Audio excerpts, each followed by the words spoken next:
The heaps of footwear and other belongings lying outside gate number 21 of Chinnaswamy Stadium explains what transpired here yesterday. Thousands of RCB fans, many of them trying to get inside the stadium, others waiting on this stretch of the road connecting Chinnaswamy Stadium to Vidhan Sauda. Thousands of them waiting outside, at least nearly 30-odd thousand people inside the stadium, all of them wanting to get in, and that's where the tragedy has taken place. Multiple lapses that one can really point out. To begin with, how did 2 lakh people manage to get to this area of Bengaluru, this central area of Bengaluru, and this crucial area between Chinnaswamy Stadium and Vidhan Sauda? Why were there no proper crowd control measures by the Bangalore police? Let's not forget that the metro stations are also close by.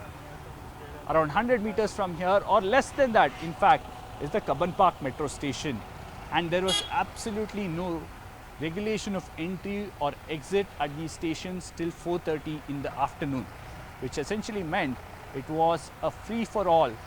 People coming in and standing outside the stadium, and at the same time, the lapses from the RCB management suggesting that there are free passes being given out on the website to download meant that people thought it was a free for all inside the stadium. Lack of crowd control outside the stadium meant it was free for all. The people who wanted to come here get a glimpse of Virat Kohli, the cup, and other players of the RCB. Well, Bowring Hospital is one of the government hospitals where those who have been injured in the Bengaluru stampede have been admitted. This is also the place where around 7 people who had lost their lives were also here. Their post-mortem was conducted and their bodies were handed to their families. But more importantly, now questions are being raised as to what exactly happened at the stampede and what triggered that particular stampede. We did speak to several of the survivors here, and the common story and the common storyline of all of them were there were lots of people, there were thousands of people around, and many of them could not breathe. There was no space for people between each other. One of the victims, survivors who I spoke to, spoke about how she got pushed completely by the people. She was flat on the ground and she had people walking all over her. And as she recounted her horrific story, she was talking about how she felt that if she was conscious for a minute more, she would have she felt she would have lost her life. But a policeman came and took her to the side, and that is why her life was saved. But she had come along with her fiance. She's expected to get married just a few months later, and it's her fiance who actually drove her to come for this particular event to celebrate RCB's victory, and her fiance being a great fan of Virat Kohli. And I spoke to the fiance as well, and he was very clear saying that I will do anything for Virat Kohli, and that also included the fact that his fiance told him not that the crowds were quite unruly. She did not want to go there, but still the pull towards seeing his cricket star, the love for cricket and the love for RCB drove them to go towards the crowds. June 3rd was supposed to be the golden day in RCB's history after it clinched a first IPL title.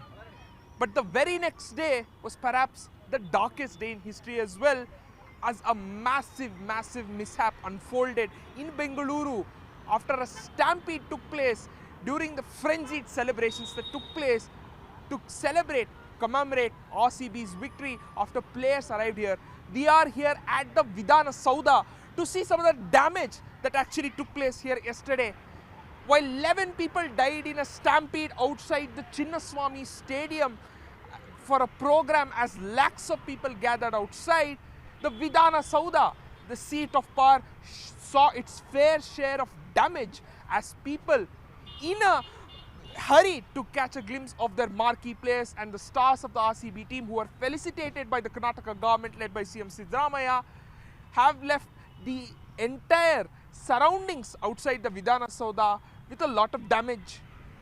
Many of the barricades have been broken, the grills have been broken, plastic has been strewn around, and even as you can see, the statue of Kempe Gowda, the father of Bengaluru, has been defaced as well. As you can see in the portion in the nose tip has been completely defaced.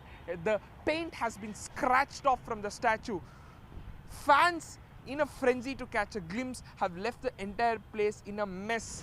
What is the situation of the injured here? The people who have passed away, have their bodies have been handed over to their families as well. But what is the situation of the youngsters All the here? patients, youngsters, they are in our wards or they are out of danger. All others, even that boy, young boy, Bilal, aged about 4 years, he is also happy. He is also taking treatment, no problem. Other two patients having fractures of the both legs. So we are doing surgery. After some time, he will become all What are the kind of injuries that they face? Upper torso, lower torso, have they? No, legs, both bones leg. Okay. So both bones leg we call tibia and fibula. Yes. Yeah.